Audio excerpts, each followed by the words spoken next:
Selamat siang untuk kita semua. Kali ini saya akan presentasikan mengenai interface segregation principle untuk ujian akhir semester pemrograman berbasis objek. Pertama, definisi dari interface segregation principle.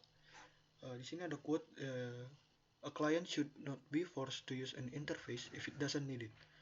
Maksudnya klien tidak harus dipaksa untuk menggunakan suatu interface jika memang tidak diperlukan.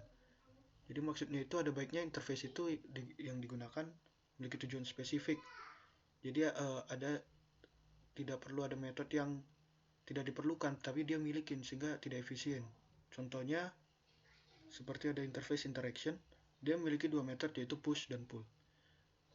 Apabila kita gunakan metode ini, interface ini pada suatu objek, lalu objek itu hanya ingin melakukan dorong, tapi tidak mungkin dia akan melakukan menarik pada saat yang bersama, sehingga ini tidak memenuhi efisiensi karena memiliki push dan pull dalam satu interface yang sama.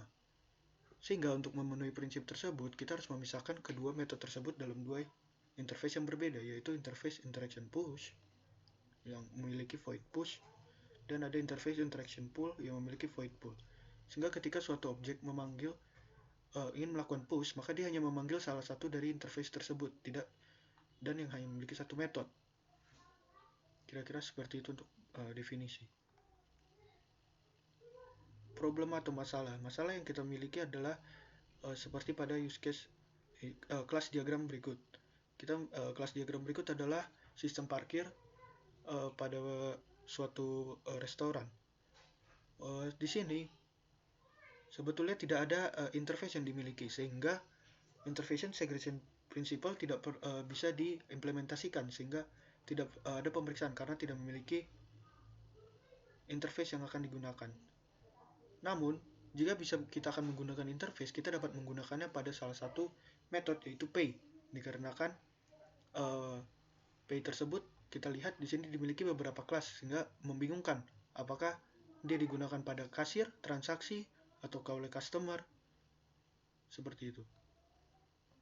Sehingga untuk solusinya, ini adalah contoh solusinya pada kelas diagram yang baru. Dia memiliki beberapa kelas diagram yang masih sama, namun sekarang pada kelas diagram transaction kita memiliki interface pay, di mana itu akan melakukan membayar. Kenapa kita bisa sekarang menjadi suatu interface? Dikarenakan pay ini memang akan melibatkan card, akan melibatkan customer, tapi semuanya berpusat pada transaction, dan kita pisahkan sebagai interface agar dia kalau memang tidak akan ada pemaksaan apakah dia memang harus digunakan pay atau tidak. Kan bisa saja pada sistem parkir dia tidak akan melakukan pembayaran dikarenakan parkir tersebut di bawah 1 jam. Nah, jika seperti itu, maka tidak perlu ada melakukan pemanggilan interface pay, sehingga interface pay dapat kita pisahkan. Kira-kira seperti itu. Terima kasih.